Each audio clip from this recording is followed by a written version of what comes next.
Hello friends, just today we are going to discuss language practice in our unit number 4, a wonderful creation. Here a function describing action is important. અહીંયા આપણે describing action વાળા ફંક્શનની પરીક્ષાની અંદર પણ પૂછાતા વાક્યો હોય છે કે આપણે એમાં ફંક્શન બતાવવાનું છે કયું ફંક્શન છે. તો આજના ટોપિકની અંદર આપણે ડિસ્ક્રાઇબિંગ ફંક્શનના સંદર્ભમાં ચાલી રહ્યા છે. અર્લિયર આપણે વોઇસ ચેન્જ ધ વોઇસ નામના ટોપિકને ગ્રામરમાં ડિસ્કસ કરી ચૂક્યા છે. એ આધારિત જ આ વસ્તુ છે. આપણને અહીંયા એક સેન્ટેન્સ આપેલું છે, આઈ પ્લે ક્રિકેટ. અહીં આપણે જોયું કે કર્તા, ક્રિયાપદ અને કર્મ, અહીંયા સબ્જેક્ટ ઓબ્જેક્ટ આ બે વસ્તુ ઉપર અગત્યતા રાખી હતી અને ત્રીજી બાબત હતી વર્બ ફોર્મ. કર્તાના સ્થાને કર્મને લાવી અને કર્તાને કર્મના સ્થાને મૂકવાની પદ્ધતિ આપણે શીખ્યા હતા, એની ચર્ચા સહેજ પુનરાવર્તન કરી રહ્યા છે.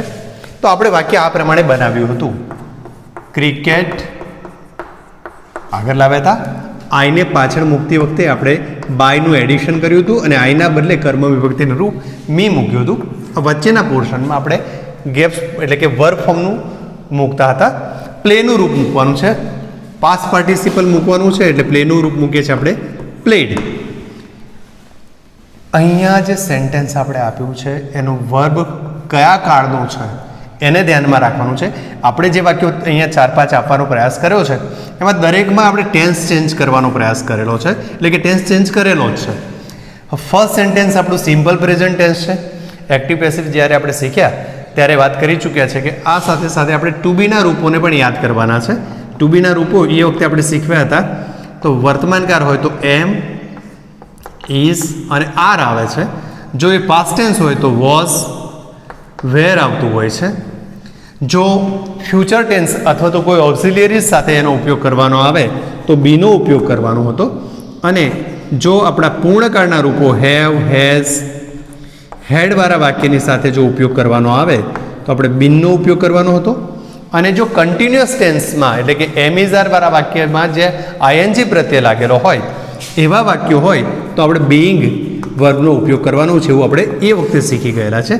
ફરી એકવાર પુનરાવર્તન આપણે કરી લીધું છે કે જો વર્તમાનકાળનું વાક્ય હશે તો આપણે એમિઝારનું એડિશન આવશે, ભૂતકાળનું વાક્ય હશે તો વોઝ વેર હશે, ભવિષ્યકાળ અને ઓક્ઝિલિયર્સ શુડ, વુડ, કુડ વગેરેની સાથે બીનો ઉપયોગ થશે. હેવ, હેઝ કે હેડ જે પૂર્ણ ભૂતકાળના, પૂર્ણ વર્તમાનકાળ, પૂર્ણ ભૂતકાળ સૂચવતા શબ્દો છે તો ત્યાં બીન એડિશન આવશે. અને એમિઝાર અથવા વોઝ વેરની સાથે જો આઈએનજી વાળી વાક્ય રચના હશે, અહીં આપણને પ્લેઇંગ વાળી જે વાક્ય રચના આપી છે, જો આવા વાક્યો હશે તો આપણે બીઇંગ વાક્ય રચનાનો ઉપયોગ કરવાનો થવાનો છે. પહેલું વાક્ય આપણે જોઈએ તો વર્તમાનકાળમાં છે, સાદા વર્તમાનકાળમાં છે તો ક્રિકેટની સાથે એમિઝાર પૈકી આપણે ઇઝનો ઉપયોગ કરીએ છીએ. વાક્ય આ રીતે બનશે, cricket is played by me. આ એક બાબત ધ્યાનમાં રાખવાની છે કે આ ફર્સ્ટ સેન્ટેન્સ જે છે તે આપણે કર્તાને પ્રાધાન્ય આપી રહ્યા છે, જ્યારે આ બીજો પાર્ટ છે સામેનો ત્યાં આપણે કર્મને પ્રાધાન્ય આપીએ છીએ. એટલે કે કર્તા ત્યાં નિષ્ક્રિય બની રહ્યો છે. એટલે આપણે સેન્સ આપણે એવું કહી શકીએ કે આ એક્ટિવ વાક્ય છે, એક્ટિવ કર્તા એક્ટિવ છે, અહીંયા કર્મ એક્ટિવ થઈ જાય છે, એટલે કે કર્તાનું સ્થાન નિષ્ક્રિય બની જાય છે, પેસિવ બને. એટલે આપણે ચેન્જ ધ વોઇસ વાળી વાક્ય રચના જ્યારે શીખ્યા ત્યારે આ બાબતની ચર્ચા કરી ચૂક્યા છે. બીજું વાક્ય આપણને આપ્યું છે, આઈ પ્લેડ ક્રિકેટ. અહીંયા ક્રિકેટ પાસ્ટ ટેન્સ વાપરવો પડશે. વોઝ પ્લેડ કન્ટિન્યુઅસ મતલબ પાસ્ટ પાર્ટિસિપલનું રૂપ છે એટલે એને જ કન્ટિન્યુઅસ કર્યું છે આપણે મી. ફક્ત ફેરફાર અહીંયા થયો છે, બાકીના બધામાં જ આ જ વસ્તુ થશે. બાકીના જે વાક્યો છે ને આપણે જસ્ટ સહેલાઈથી યાદ રહે એટલા માટે કેટલીક બાબતો લખી લઈએ ખાલી જગ્યા રાખીને. બાય મી, દરેક વાક્ય આ જ પદ્ધતિ બની રહ્યું છે. જુઓ, ક્રિકેટ ખાલી જગ્યા by me, cricket by me. ત્રણેય વાક્યો આ રીતે લીધા છે, પણ અહીંયા આપણે ફેરફાર જોવાનો છે કે ત્રીજા સેન્ટેન્સમાં સિમ્પલ ફ્યુચર ટેન્સ, સાદો ભવિષ્યકાળ લીધો છે. ક્રિકેટની સાથે શેલ કે વિલ વપરાય એ આપણે 9th સ્ટાન્ડર્ડમાં પણ શીખેલા છે. તો અહીંયા ક્રિકેટની સાથે વિલ વાપર્યા છે. આ જ ટોપિક 9th સ્ટાન્ડર્ડવાળા વિદ્યાર્થીઓ માટે પણ ઉપયોગી થાય એમ છે. એટલે કે આ ટોપિક એ વિદ્યાર્થીઓ પણ જોશે તો વધારે સારું રહેશે. ક્રિકેટ વિલ વ્હીલવાળા વાક્યમાં આપણે હમણાં જ કહ્યું હતું કે બી ઉમેરવાનું છે અને પછી લખો પ્લેડ, તો will be played by me. આ ફ્યુચર ટેન્સમાં વાક્ય થશે. કન્ટિન્યુઅસ ટેન્સ આપેલો છે આપણને, પ્રેઝન્ટ કન્ટિન્યુઅસ ટેન્સ છે, તો ક્રિકેટની સાથે ઇઝ લખો. આઈએનજી જે છે બીને લગાડવાનો છે એટલે બીઈંગ થશે અને ફરી પાછું રૂપ પ્લેનું પ્લેડ. આ જ વસ્તુ આપણા પાસ્ટ ટેન્સના વાક્યમાં આપણે વોઝનો ઉપયોગ કરીશું. Cricket was being played by me. આમ આ રીતે જે આપણે વાક્યો બનાવ્યા છે એ આપણને સાદા વર્તમાનકાળ, સાદા ભૂતકાળ, સાદા ભવિષ્યકાળ, ચાલુ વર્તમાનકાળ અને ચાલુ ભૂતકાળના વાક્યો બન્યા છે. આવી જ રીતે આપણે અન્ય કોઈ ક્રિયાપદનો ઉપયોગ કરી અને પૂર્ણ વર્તમાનકાળનું પણ વાક્ય શીખી શકીએ છીએ. જો આપણે એકાદ બે વાક્ય પૂર્ણ વર્તમાનકાળ અને એના સેન્સમાં જોઈએ તો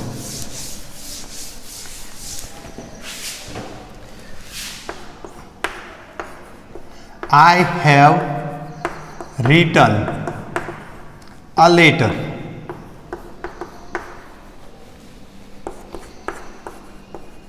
I had made the box. મેં એક બોક્સ બનાવ્યું છે. તો જો અહીં આપણે પૂર્ણ વર્તમાનકાળ લેવાનો, એક પહેલું વાક્ય પૂર્ણ વર્તમાનકાળમાં છે, બીજું પૂર્ણ ભૂતકાળમાં છે. પદ્ધતિ એ જ રહેશે. લેટરને આપણે કર્તા સ્થાને લાવીશું. આ લેટર, જ્યારે આપણે એક્ટિવ પેસિવ વાક્યો શીખ્યા ત્યારે હેવના રૂપો પણ શીખ્યા હતા. તો I have, we have, you have, you have આવું આપણે શીખતા હતા. તો એવા સંજોગોમાં જ્યારે થર્ડ પર્સન આવતો હોય ત્યારે હેઝનો ઉપયોગ કરતા હતા, એટલે લેટરની સાથે આપણે હેઝ લખવું પડશે. આ લેટર હમણાં જ આપણે લખ્યું કે હેવ અને હેઝ કે હેડવાળા વાક્યોમાં બીન ઉમેરવાનું છે, તો આપણે અહીંયા બીન ઉમેરીશું. આ લેટર હેઝ બીન. હવે ત્રીજું ફોર્મ જે આપણે રાઇટનું ત્રીજું રૂપ એટલે પાસ્ટ પાર્ટિસિપલ શોધવાનું થાય, જે આપણને પૂર્ણ વર્તમાનકાળ પૂર્ણ ભૂતકાળમાં આપેલું જ હોય છે, એટલે આપણને ત્યાં શોધવા જવાનો અથવા તો યાદ કરવાનો પ્રયાસ કરવો પડતો નથી. રિટર્ન બાય આઈના બદલે લખાશે મી. બીજું એક વાક્ય આપણને આપ્યું છે I had made the box. The બોક્સને કરતા બનાવી દો. The box had been made by me. આમ તમે પૂર્ણ વર્તમાનકાળ પૂર્ણ ભૂતકાળના વાક્યો પણ પેસિવમાં એટલે કે એક્ટિવમાંથી પેસિવમાં ચેન્જ કરી શકો છો. હવે થોડીક વસ્તુ આગળ જોવાનો પ્રયાસ કરીએ છીએ કે ઘણીવાર આપણા વાક્યમાં બે કર્મ જોવા મળતા હોય છે, એટલે કે એવા વાક્યને આપણે દ્વિકર્મક વાક્યો કહેતા હતા. એ વખતે આપણે ચર્ચા કરી ચૂક્યા હતા કે માય મધર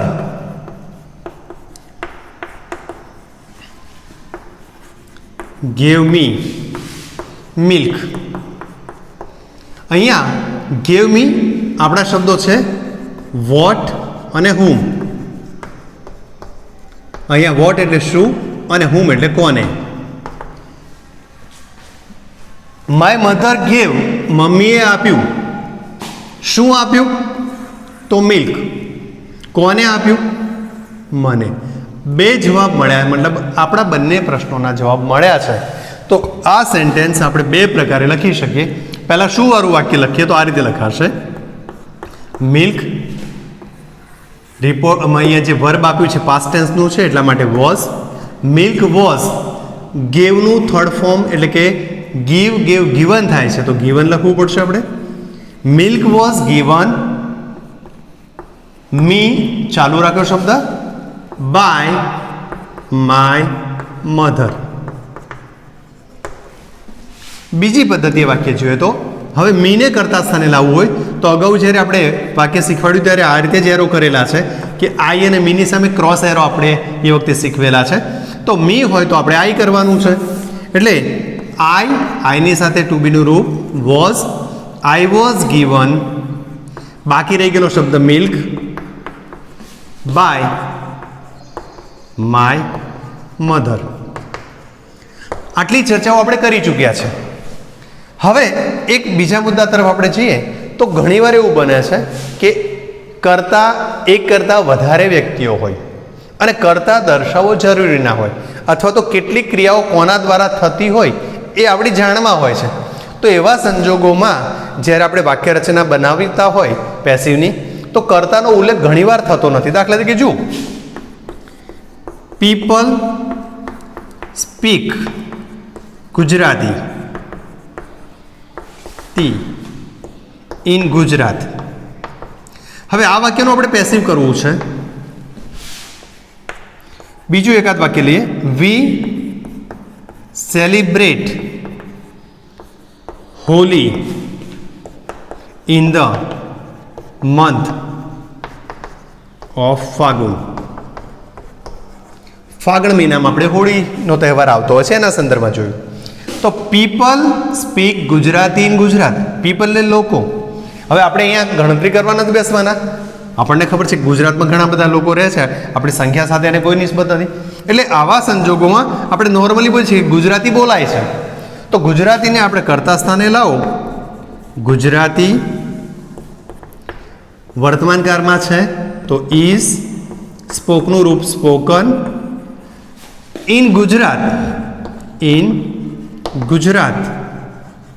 અહીંયા બાય પીપલ ન લખીએ તો ચાલી શકે છે, એટલે કે કર્તા દર્શાવો જરૂરી નથી. આપણે પહેલાં જ કહી ચૂક્યા કે એક કરતાં વધારે કરતા હોય અને કરતા સમજી શકાતા હોય, તો આવી વસ્તુ ન લખીએ તો ચાલી શકે છે. We celebrate Holi in the month of Falgun. Holi is celebrated. Holi is celebrated in the month of Falgun. By us ન લખીએ તો ચાલી શકે છે, આપણે સમજી શકીએ છીએ કે ભાઈ આખરે અહીંયા હોલીની જગ્યાએ અન્ય જે કંઈ તહેવારો છે, ગુજરાતીની બદલે આપણે ઇંગ્લિશ, હિન્દી વગેરે લેંગ્વેજનો ઉપયોગ કરી અને અહીંયા પણ શબ્દ બદલે. દાખલા તરીકે English is spoken all over the world, એ પેસિવનું વાક્ય છે. People speak English all over the world, લોકો અંગ્રેજી બોલે છે. તો આમ તમે જુદા જુદા વાક્યોમાં એક કરતાં વધારે કરતા અથવા તો કરતા સમજી શકાતો હોય. દાખલા તરીકે ચોરને પોલીસે પકડ્યો છે, તો ધ પોલીસ, આપણે એને પોલીસ પણ કહીએ છીએ, કોટ ધ થીફ. આ વાક્યને જો આપણે બનાવવું હોય પેસિવમાં, the police caught the thieves. બહુવચનનો શબ્દ લીધો છે, તો આ વાક્યને આપણે જો આમ પણ લખી શકીએ છીએ, ધ થીવ્સ. પાસ્ટ ટેન્સ છે એટલા માટે વેર, કોટનું ત્રીજું રૂપ કોટ જ છે. થીવ્સ વેર કોટ. હવે આપણે જાણીએ છીએ કે બાય ધ પોલીસ આ વસ્તુ ન દર્શાવે તો ચાલી શકે છે, કારણ કે આપણને સમજે છે કે પકડવાનું જે કામ છે, ચોર પકડવાનું કામ પોલીસ દ્વારા થયેલું છે અને એને સજા કરવાની કે પનિશમેન્ટ કરાવવા માટેની જે પ્રોસેસ કરવાની છે એના થકી થાય છે. તો આ સંજોગોમાં આપણે ચોરને કોણે પકડ્યા છે એવું વાક્ય હોય તો આપણે પોલીસ શબ્દ સમજી શકીએ છીએ. એટલે આપણા વાક્યોમાં કર્તા ઘણીવાર બાયની સાથે દર્શાવવામાં આવેલો હોતો પણ નથી. તો ત્યાં આપણે કેટલીક વાર કર્તાનું એડિશન કરવાનું. તમને પરીક્ષામાં the police caught the thieves વાળા વાક્યને જ પૂછાય, એના બદલે નીચેનું વાક્ય પણ પૂછી શકાય. The thieves were caught by the police આપ્યું જ ન હોય અને વાક્ય ચેન્જ કરવાનું થાય તો આપણે આવું વાક્ય કરી શકીએ કે અહીંયા સમજી શકીએ કે ભાઈ આ પકડવાનું કામ છે એ પોલીસનું છે, તો બાય ધ પોલીસ છેલ્લે ઉમેરી અને ફરી પાછું આ ઉપરનું જે વાક્ય છે the police caught the thieves વાળું વાક્ય બનાવી શકીએ. આમ એક્ટિવ અને પેસિવમાં આપણે આ ચર્ચા કરી ચૂક્યા છે. આજે આપણે એક્સરસાઇઝનું જે લેંગ્વેજ સેશન છે એમાં આ જ મુદ્દાને આગળ લઈ અને આપણે ચાલી રહ્યા છીએ. હવે તમને કેટલાક સેન્ટેન્સીસ આપેલા છે. તમે તમારા પાઠ્યપુસ્તકનું ટેક્સ્ટબુકનું પેજ નંબર 47 ખોલશો, ત્યાં તમને લેંગ્વેજ પ્રેક્ટિસમાં L1 નામની એક એક્સરસાઇઝ આપી છે. Look at this sentences in A and B. આપણને એ પાર્ટ અને બી પાર્ટ આવા ભાગ આપેલા છે. ત્યાં લગભગ આપણને 5 વાક્યો આપ્યા છે. 2 વાક્યોને આપણે બોર્ડ ઉપર સમાવવાનો પ્રયાસ કરી જોઈએ તો શું થાય છે? Someone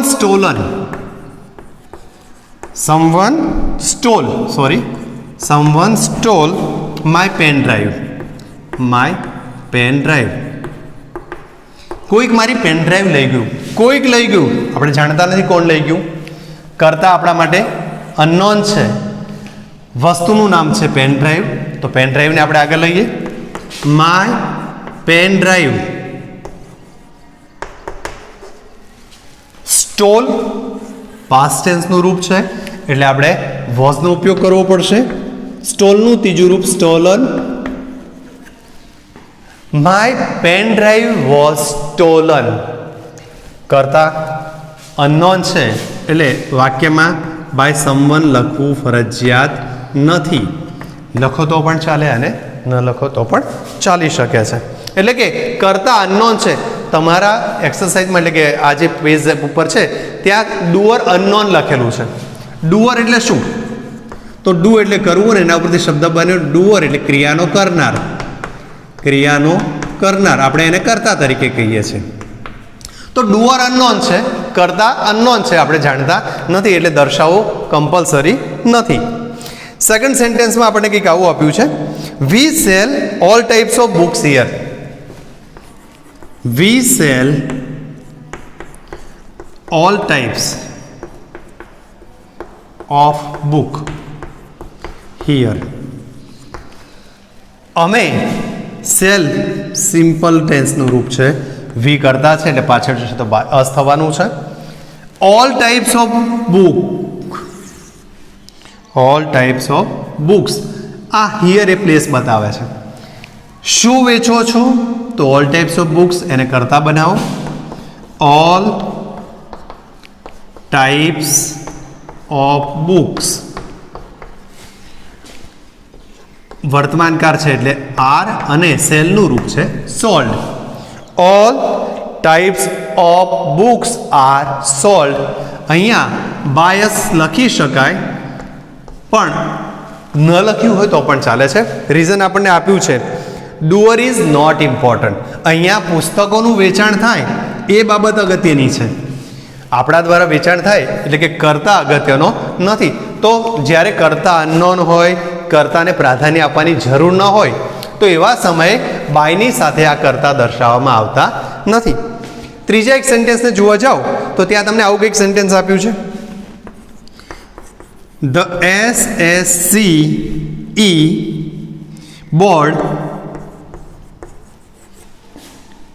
announces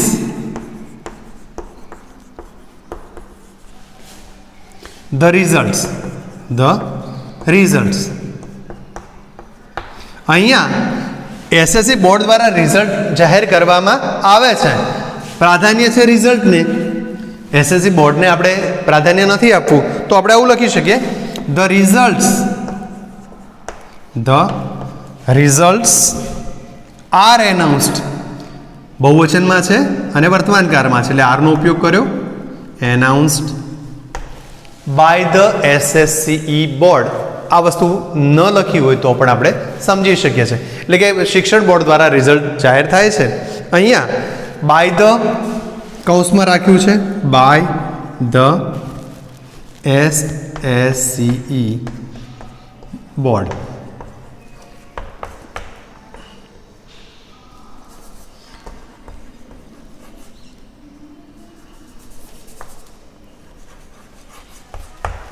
અહીંયા પણ રિઝલ્ટને એટલે કે કર્મને પ્રધાનતા અપાય છે.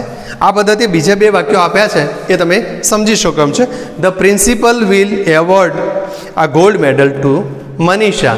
અહીંયા મનીષાને એવોર્ડ મળ્યો છે એ વાતને અગત્યતા આપીએ તો પ્રોસેસ, એવોર્ડ આપવાની પ્રોસેસ અગત્યની છે.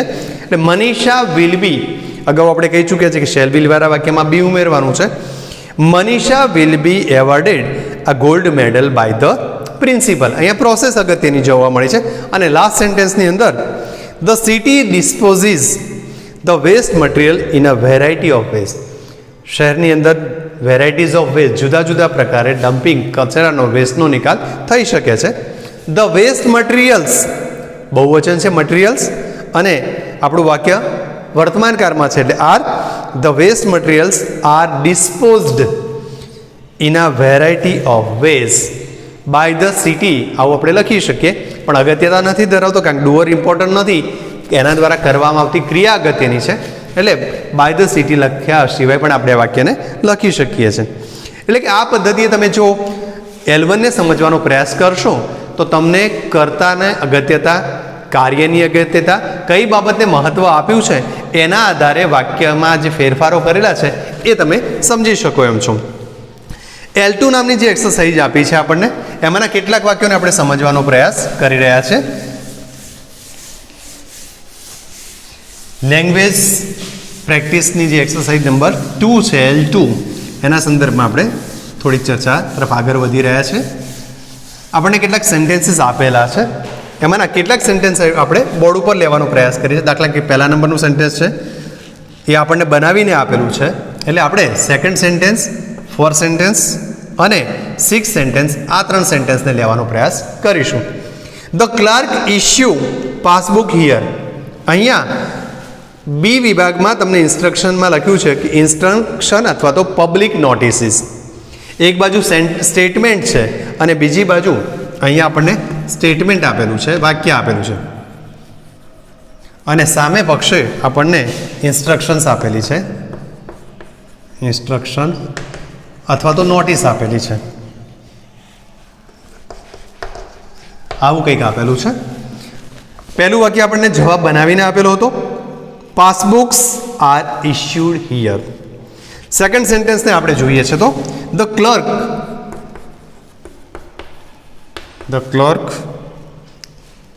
બુક્સ તત્કાલ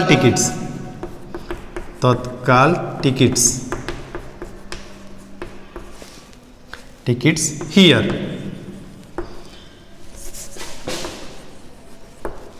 સામે પક્ષે હવે આપણે એના આન્સર માટે જોવા જઈશું.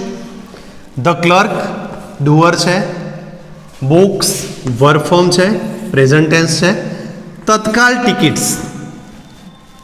ટિકિટ્સને આપણે આગળ બનાવે છે. તત્કાલ ટિકિટ્સ બહુવચન છે, વર્તમાનકાળ છે એટલે કે આર. બુકનું પાસ્ટ ટેન્સ રૂપ અને પાસ્ટ પાર્ટિસિપલનું રૂપ થશે booked here. By the clerk not important. અહીંયા ટિકિટોનું બુકિંગ કરવામાં આવી રહ્યું છે એટલે તમે હિયર કરીને વાક્ય લખી શકો છો. તમે જો બાય ધ ક્લાર્ક લખ્યું હશે તો એનાથી વાક્ય ખોટું નથી પડવાનું, પણ આપણે જેમ જેમ નોલેજ આપણું વધતું છે એમ કેટલીક વાક્ય રચનાઓને શોર્ટ એન્ડ સ્વીટ કરવાના પ્રયાસમાં તમે આ વસ્તુ પણ શીખી શકો એમ છો. નેક્સ્ટ સેન્ટેન્સમાં આપણે ફોર્થ નંબરના સેન્ટેન્સને લેવાની વાત કરી હતી. ઓથોરિટી. તમારે એક્સરસાઇઝમાં બધા જ વાક્યો લખવાના છે.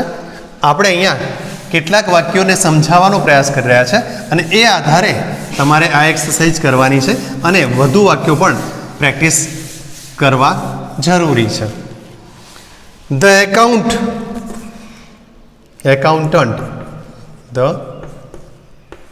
accountant accepts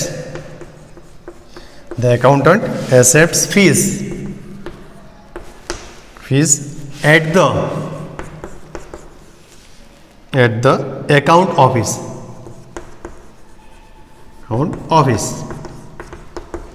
અહીંયા એકાઉન્ટન્ટ દ્વારા એકાઉન્ટ ઓફિસની અંદર ફી સ્વીકારવાનું કાર્ય કરવામાં આવ્યું છે.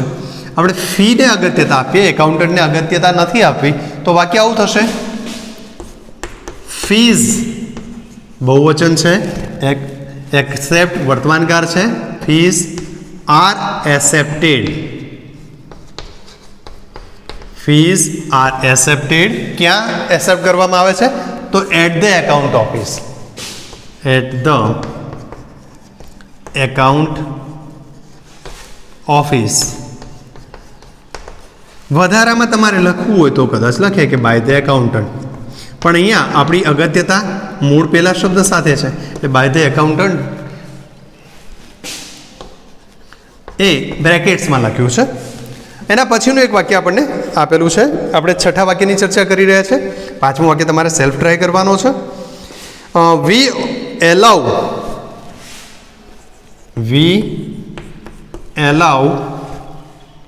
maximum 6 persons per event. દરેક કાર્યક્રમની અંદર અમે વધુમાં વધુ 6 વ્યક્તિઓને એલાઉ કરીશું. We allow maximum 6 person in an event. We કરતા સ્થાન, એલાઉ વર્ક ફોર્મ, મેક્સિમમ અને 6 પર્સન. તો અહીંયા 6 પર્સનને આપણે અગત્યતા આપી રહ્યા છે. વી એલાઉ મેક્સિમમ 6 પર્સન્સ પર ઇવેન્ટ. તો મેક્સિમમ 6 પર્સન, વધુમાં વધુ 6 પર્સન, મેક્સિમમ 6 પર્સન. વર્તમાનકાળનું વાક્ય છે એટલે આર એલાઉનું રૂપ થશે allowed. Maximum 6 persons are allowed per event, per event. અને ઇન બ્રેકેટ્સ આપણે બાય અસ. અહીંયા અગત્યતા છે 6 લોકોને એલાઉ કરવાની. આમ L2 એક્સરસાઇઝના વાક્યોની તમે વિશેષ પ્રેક્ટિસ કરી શકો છો અને એ રીતે આપણું જે ચેન્જ ધ વોઇસવાળું પરીક્ષામાં પૂછાતો ટોપિક છે ત્યાં આપણને ડાયરેક્ટ ચેન્જ ધ વોઇસ એવી સૂચના નથી મળતી, આપણને એક્ઝામ્પલ આપે છે અને એ પ્રમાણે ચેન્જીસ કરવાનું પૂછે છે. તો આવા ચેન્જ કરીને જ્યારે પહેલું વાક્ય બનાવીને આપેલું હોય તો એના આધારે આપણે બીજા વાક્યો બનાવવા હોય તો સરળતા રહેશે. જોઈએ હવે આપણે આગળની એક્સરસાઇઝમાં શું કરવાનું છે ને. તો સ્ટડી ધ સેન્ટેન્સીસ આપ્યું છે આપણને. Study the sentences and find out the emphasis or importance. તમારે એમ્ફેસિસ કે ઇમ્પોર્ટન્સ શોધવાનો છે. કોને મહત્ત્વ વધારે અપાયેલું છે અને કઈ બાબતને મહત્ત્વ અપાયેલું છે. તો આપણને એક સેન્ટેન્સ ત્યાં બનાવીને આપેલું છે, L3ના સંદર્ભમાં જોઈ રહ્યા છે. સાથે સાથે આપણને અહીંયા કંઈક આવું આપેલું છે, વર્બ હુ આપેલું છે, વોટ અથવા હુમ આપેલું છે અને એડિશન આપેલું છે.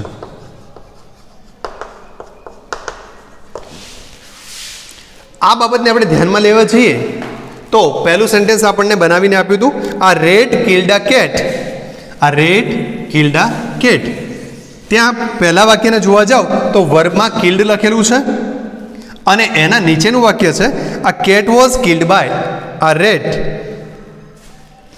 વાક્ય સમજવા જેવું છે. આ રેટ કિલ્ડ અ કેટ વાક્ય આપેલું છે આપણને. નોર્મલી આપણે ટેવાયેલા છે કેટ કિલ્ડ રેટ, બરાબર, પણ આપણને આ સાથે સાથે માઇન્ડ પણ આપણું સતેજ થાય એ પ્રકારે આ વાક્ય આપેલું છે. આ કેટ વોઝ કિલ્ડ બાય આ રેટ. તો અહીંયા આપણને કિલ્ડ અને બીજા વાક્યમાં વોઝ કિલ્ડ આપેલું છે. આ તમને એક્ઝામ્પલ આપેલું છે. બાકીના શબ્દો ત્યાં તમે જુઓ તો હુમાં રેટ અને કેટ બે શબ્દો બદલેલા છે. બાકીના એના પછીના એટલે કે વોટ અને હુમમાં આ શબ્દો ઓલ્ટરનેટ થયા. અહીંયા જે શબ્દ છે એનાથી બીજો શબ્દ અહીંયા છે અને આ ભાગમાં હોય એના કરતાં બીજો શબ્દ છે. છેલ્લે પ્રથમ વાક્યમાં કંઈ નથી અને બીજા વાક્યમાં બાયનું એડિશન થયેલું છે એવું આપણને જોવા મળ્યું છે. આપણે આપણા એક્સરસાઇઝના સંદર્ભમાં એટલે કે એક્ઝામ્પલ સિવાયના બીજા એકાદ બે વાક્યોને જોવાનો પ્રયાસ કરીએ. વાક્ય નંબર 1ને આપણે જોઈએ છે. શું કહે છે આપણું આ વાક્ય જોઈએ તો, આદિત્ય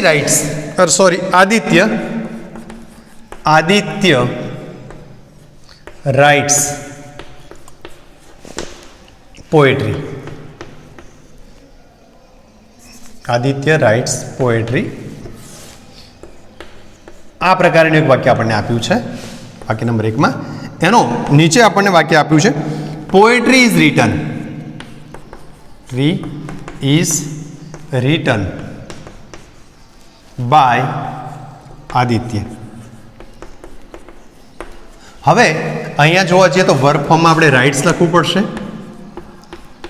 જ્યારે બીજા વાક્યમાં વર્ક ફોર્મ છે ઇઝ રિટન. કર્તામાં આદિત્ય છે, જ્યારે બીજા વાક્યમાં આપણે કર્તા સ્થાન ઉપર પોએટ્રીને લાવવાનું થયું છે. વોટ અને હોમમાં આપણને રાઇટ પોએટ્રી હતું. અહીંયા હુમવાળા વાક્યમાં જે શબ્દ છે આપણને આદિત્ય મળવાનો છે. પહેલા વાક્યમાં એડિશન કોઈ જ નથી, આ વાક્યમાં એડિશન નથી, જ્યારે બીજા વાક્યમાં એડિશન બાય જોવા મળી રહ્યું છે. વર્ક ફોર્મમાં આટલો ફેરફાર થયો કે રાઇટના બદલે ઇઝ રિટન લખાયું, જે જગ્યાએ આદિત્ય લખાયું હતું ત્યાં પોએટ્રી લખાયું, અને પોએટ્રી હતું ત્યાં આદિત્ય જાય છે, પણ આદિત્ય લખાય પહેલાં બાયનું એડિશન એટલે કે બાય અહીંયા આગળ આવી જાય છે. એ પ્રમાણેની વાક્ય રચના આપણને જોવા મળી રહી છે. ત્રીજા નંબરના વાક્યને ચેકઆઉટ કરો તો શેખર વોચ ધ મૂવી.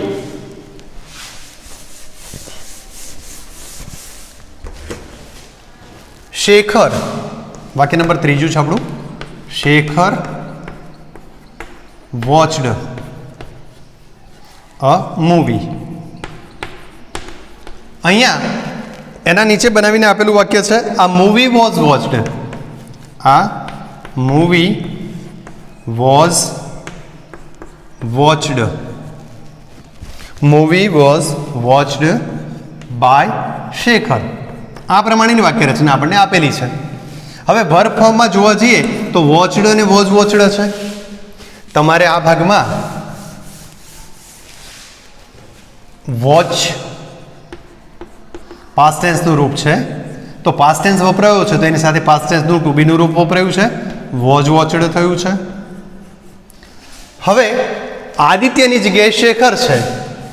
આદિત્યની જગ્યાએ શેખર છે.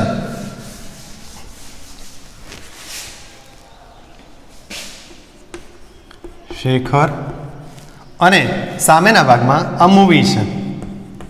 એટલે કે આ સ્થાન બદલાયેલું, કયું વ્યક્તિનું સ્થાન બદલાયું છે એ વસ્તુ તમને અહીંયા શીખવા મળી રહી છે.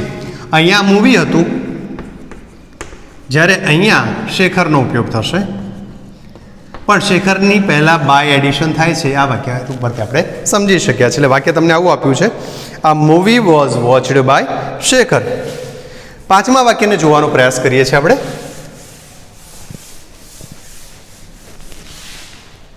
The police caught the thief. The police caught the thief. The thief. Answer આપેલો છે આપણને. The thief was caught by the police. ક્રિયાપદ જોવા જઈએ તો શું થશે? આ વોચડ જે ક્રિયાપદ હતું એના બદલે કોટ ક્રિયાપદનો ઉપયોગ થયો. કોટ અને પાસ્ટ ટેન્સનું રૂપ છે એટલે વોઝ કોટ વપરાયું છે. શેખરની જગ્યાએ ધ પોલીસ અને મૂવીની જગ્યાએ થીફ શબ્દ છે. ધ પોલીસ અને અહીંયા થીવ્સ. The thief. બંનેના સ્થાને જગ્યા બદલાઈ જશે. જે જગ્યાએ પોલીસ લખાયેલું છે ત્યાં થીફ, અને થીફ લખાયું છે ત્યાં પોલીસ.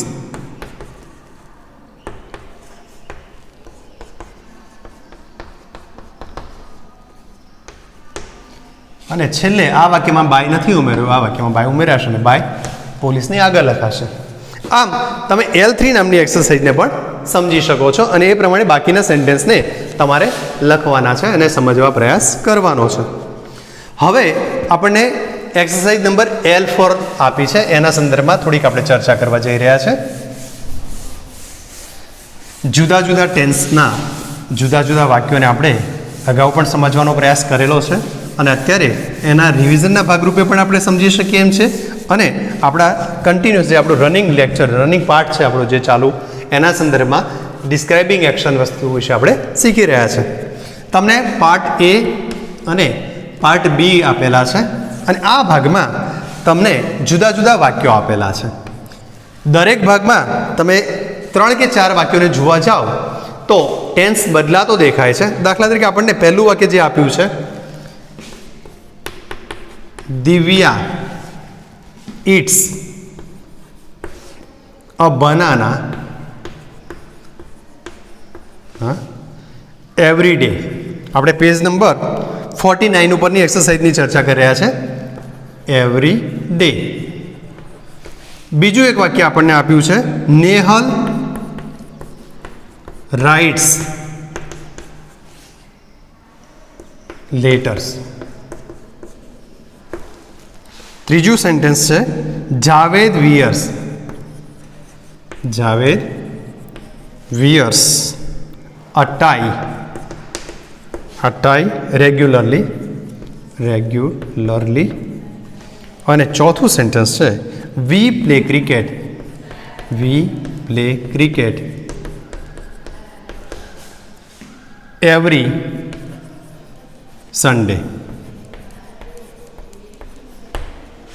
જોઈએ આ વાક્યમાં શું કરવાનું થાય છે. તો આપણી પાસે દિવ્યા ઈટ, નેહા રાઇટ્સ, જાવેદ વિયર્સ અને વી પ્લે. ઈટ, રાઇટ, વિયર્સ અને પ્લે 4 વર્બ મળ્યા છે.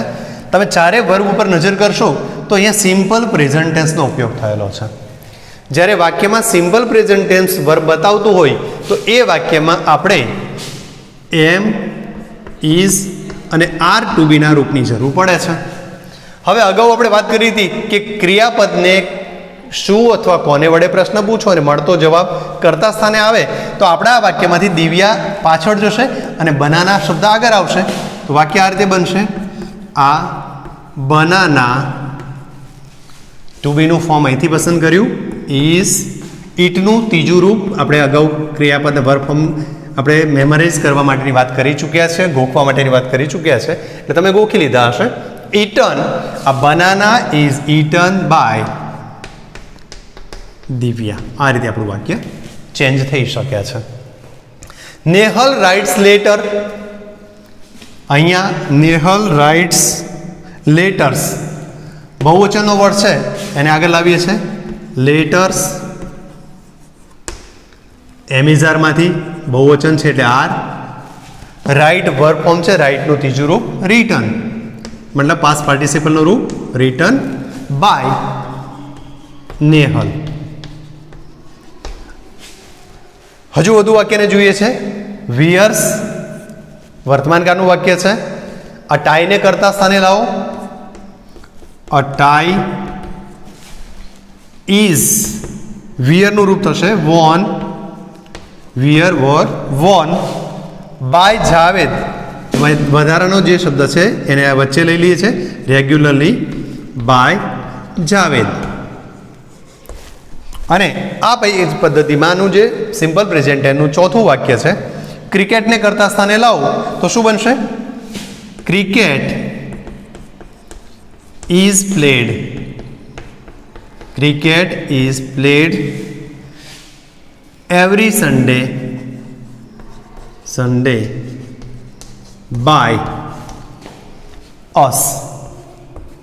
અહીંયા તમે થોડોક ફેરફાર આ શબ્દોનું કરી શકો છો કે બાય અસ વાળી વાક્ય રચના આગળ અને એવરી સન્ડે પાછળ મૂકવું હોય તો મૂકી શકાય છે.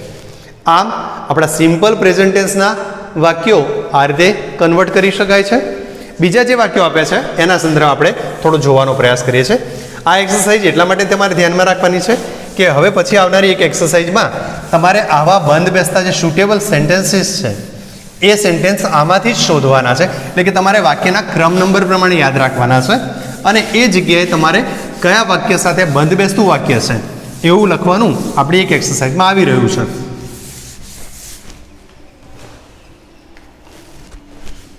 હવે વાક્ય નંબર 5 થી આગળ વધીએ છીએ તો આપણે વાક્ય number 5, the principal close the door. The principal closed the door. એક વાક્ય આ છે. છઠ્ઠું વાક્ય છે Chintu broke the window yesterday.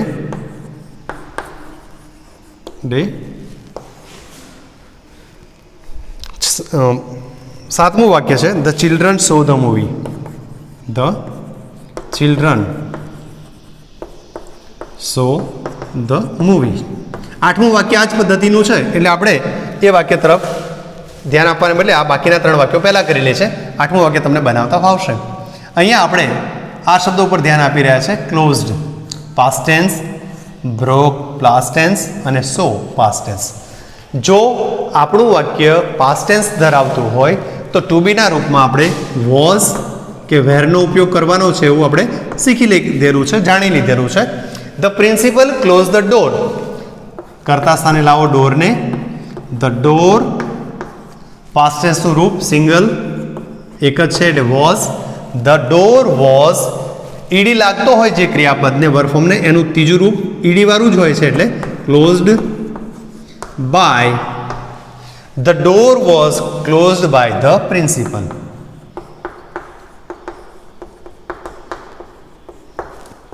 બીજું વાક્ય પાસ્ટ ટેન્સમાં છે તો ધ વિન્ડોને કરતા સ્થાને લાવો. ધ વિન્ડો એક વચનમાં છે, સિંગ્યુલર જ છે એટલે વોઝ. બ્રોકનું રૂપ થાય છે બ્રોકન.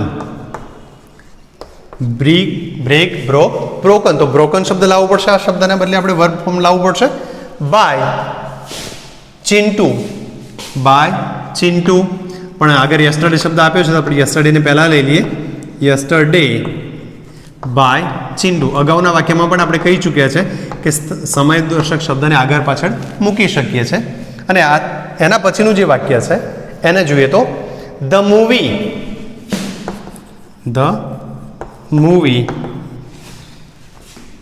વોઝ, પાસ્ટ ટેન્સ એટલા માટે ટુ બીનું રૂપ વોઝ વાપરી રહ્યા છે.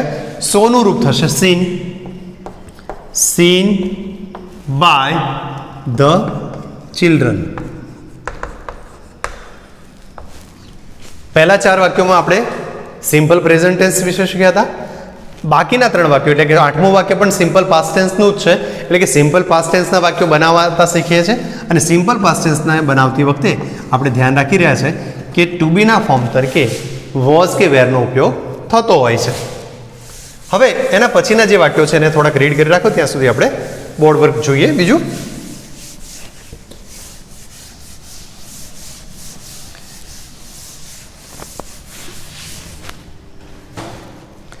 આપણે વાક્ય નંબર 9 ઉપરની વાત કરીએ છીએ. સેન્ટેન્સ 8 તમને હોમવર્કમાં જાતે કરવાનો પ્રયાસ કરવાનું કહ્યું છે. The principal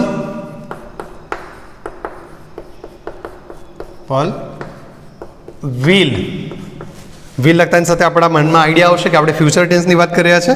will announce the winners tomorrow. એના પછીનું એક વાક્ય છે they will host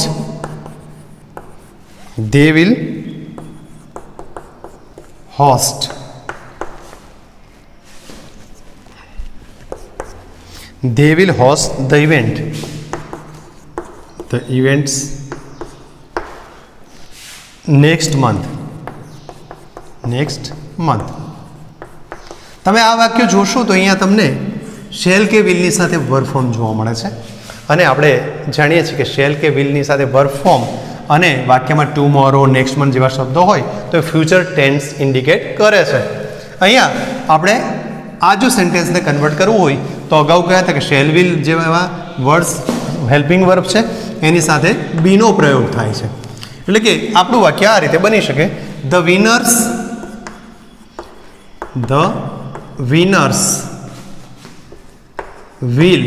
વિલની સાથે બી ઉમેરો, વિલ બી એનાઉન્સમાં ANNOUNCED announced by the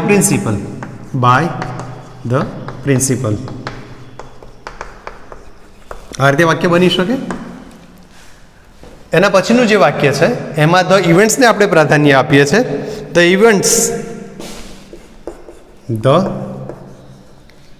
events વિલની સાથે બી ઉમેરો, હોસ્ટનું ત્રીજું રૂપ hosted. The events will be hosted by them next month અથવા તો નેક્સ્ટ મંથ બાય ધેમ. બંને પદ્ધતિ આપણે વાક્યને લખી શકીએ છીએ. By them next month. અહીંયા સિમ્પલ ફ્યુચર ટેન્સનો ઉપયોગ થયો, એટલે કે પહેલાં જે વાક્યો શીખ્યા આપણે સિમ્પલ પ્રેઝન્ટ ટેન્સના હતા, પછીના સિમ્પલ પાસ્ટમાં હતા અને હવેના આ સિમ્પલ ફ્યુચર ટેન્સના વાક્યો જોયા છે આપણે. પહેલાં પણ કહી ચૂક્યા કે આ વાક્યોને આપણે યાદ રાખવા પ્રયાસ કરો કે આપણી એક એક્સરસાઇઝમાં તમારે આની સાથે મેચ થતા વાક્યો શોધવાના છે. એટલે કે તમને આનો નંબર ત્યાં લખવાનું પૂછે કે કયા નંબરના વાક્યમાં તમે આ વસ્તુ શીખ્યા હતા. પછીના વાક્યમાં જોવા જઈએ આપણે તો સેન્ટેન્સ નંબર 13 ઉપર આપણી એક પેટર્ન બદલાય છે. Shivani has completed the project.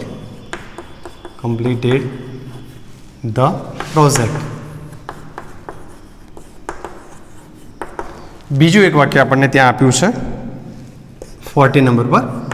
I have, અહીંયા હેઝ કમ્પ્લીટેડ, અહીંયા હેવની વાત કર્યા છે. Have invested, I have invested a huge amount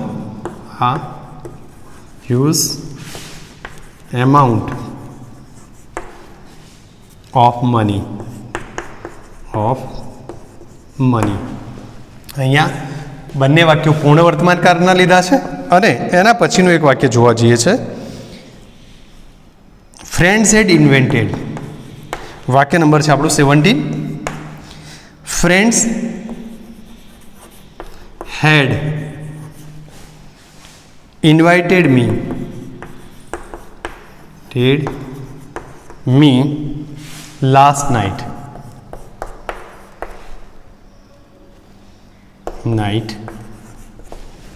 અને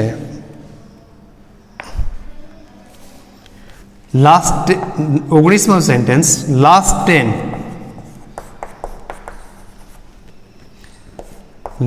10 students had submitted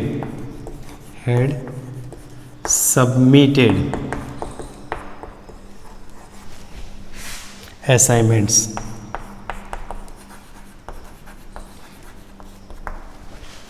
જોઈએ એવા વાક્યોને. અહીંયા જુઓ કે વાક્ય નંબર 13 અને 14માં હેવ કે હેઝની સાથે પાસ્ટ પાર્ટિસિપલ રૂપનો ઉપયોગ થયો છે. મતલબ આ પહેલા બંને વાક્યો વાક્ય નંબર 13, 14 પૂર્ણ વર્તમાનકાળના છે. ફ્યુચર ટેન્સમાં આપણે પૂર્ણ વર્તમાનકાળના વાક્યો લીધા છે. અને એના પછીના વાક્યો હેડવાળા છે કે જે વાક્યોમાં આપણે પૂર્ણ ભૂતકાળનો ઉપયોગ કર્યો છે. પૂર્ણ વર્તમાનકાળ, પૂર્ણ ભૂતકાળની ચર્ચા વખતે આપણે કહી ચૂક્યા હતા કે ભૂતકાળમાં બનેલી ક્રિયા વર્તમાનમાં ચાલુ હોય અથવા તેની અસર વર્તમાનમાં હોય તો એવું દર્શાવવા પૂર્ણ વર્તમાનકાળ વપરાય છે. અને ભૂતકાળમાં કોઈ ઘટના બની હોય અને એ પહેલાં પણ કોઈ ઘટના બની, એટલે કે બે ઘટનાઓ બની હોય ને બે ઘટનાઓ પૈકી એક ઘટના પહેલાં બની હોય તો એવા વાક્યોમાં પૂર્ણ ભૂતકાળનો ઉપયોગ કરીએ છીએ. અત્યારે આપણે એની ચર્ચા કરવાને બદલે આપણા ચેન્જ ધ ફોર્મમાં જે વોઇસ ચેન્જ કર્યા છે એના સંદર્ભમાં જોઈએ તો અગાઉ આપણે કહી ચૂક્યા છે કે વાક્યમાં જ્યારે તમારામાં હેવ, હેઝ કે હેડ આવતા હોય આવા સેન્ટેન્સની સાથે આપણે ટુ બીના રૂપ તરીકે બીનનો ઉપયોગ કરવાનો છે. જોઈએ આપણું આ પહેલું વાક્ય શું કહે છે, મતલબ શિવાનીવાળા વાક્યમાં. તો Shivani has completed the project. The પ્રોજેક્ટને કરતા સ્થાને લાવીએ. The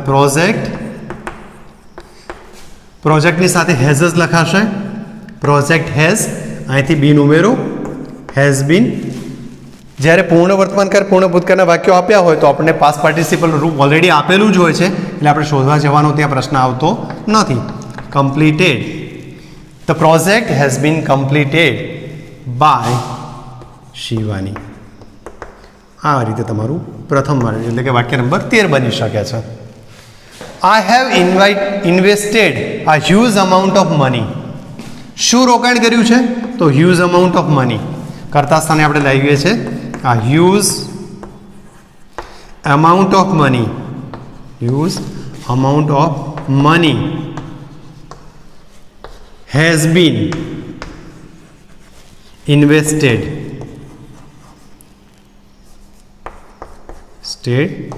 by me. આ પ્રમાણે વાક્ય બની શકે છે. ફ્રેન્ડ્સ હેડ ઇન્વાઇટેડ મી લાસ્ટ નાઇટ.